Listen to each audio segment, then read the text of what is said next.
Hi guys, last question before I jump into the hydro pool, and I've already forgotten it. This one I think was about, there were two, yeah, this was about the foot, sorry.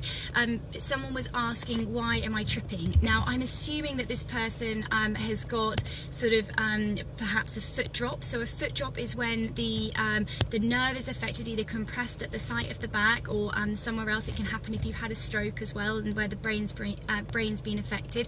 And what happens is the control of your foot as you try to lift it up through walking doesn't work properly, and that can mean that we're more at risk of having falls. It means that we need to work on, sometimes we can strengthen the muscles, but sometimes if the nerve is very compressed, sometimes we don't regain that control.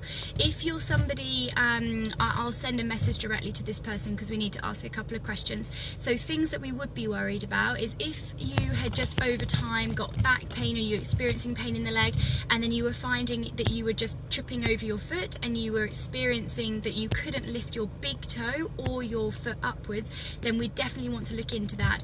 If you're finding that it's deteriorating, it's getting worse, you're getting progressive weakness in the leg, sometimes that can be there's a disruption somewhere along the nerve. So from the brain down the spinal cord down into the leg, there's a disruption. So it can be something like a disc protrusion, it can be compression of the nerve along its course, anywhere along its course, by a cyst or something within the spine or within the brain. So we do need to look into that.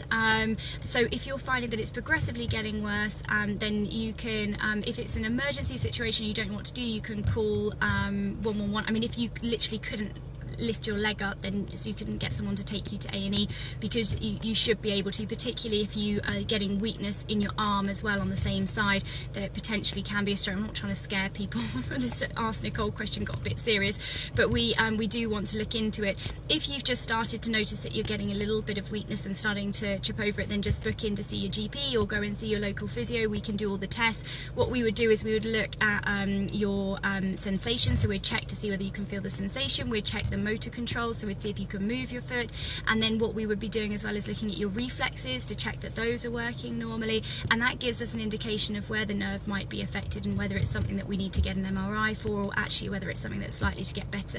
It's important to remember that a lot of disc protrusions, if there isn't gross motor weakness, but if there's just sort of tingling and pain within the leg from a disc protrusion in the back, and you feel it's referred pain, so you're feeling it in the leg, it's important to remember with those type of things, most will resolve within 3 months with no injection and no surgery. And so that, although at the beginning it feels very painful and it's frightening because we think it won't get better, most will resolve. So we want to stay away from injections and surgery as best we can, because you know there is always risk with surgery, and I think sometimes people don't understand the value of allowing the body to heal, but then obviously getting the right exercises, understanding what's going on so you can move normally, and then getting expert advice. But obviously as a physio I'm a bit biased because I want to avoid invasive surgery. Like, I've seen what happens, in some cases it's really good, but in some cases it doesn't work out how we imagine it to. So it's important that you're making an educated, informed decision before you go down that route. So yeah, if you have gross weakness in your legs, if you're tripping over, or if it's associated with bowel and bladder control loss, so if you were to become incontinent, if you had numbness in both of your legs, or you had numbness in between the legs in the saddle area, then those are all sometimes a sign of something called cauda equina, so that's A&E. But if it's just that you're getting a little bit of a foot drop, but you can still move your foot, go and see your GP or a physio, and then we can assess you more. Alright then guys, have an amazing day. I better go and get into the hydro pool for my hydro clinic there. Take care, bye bye.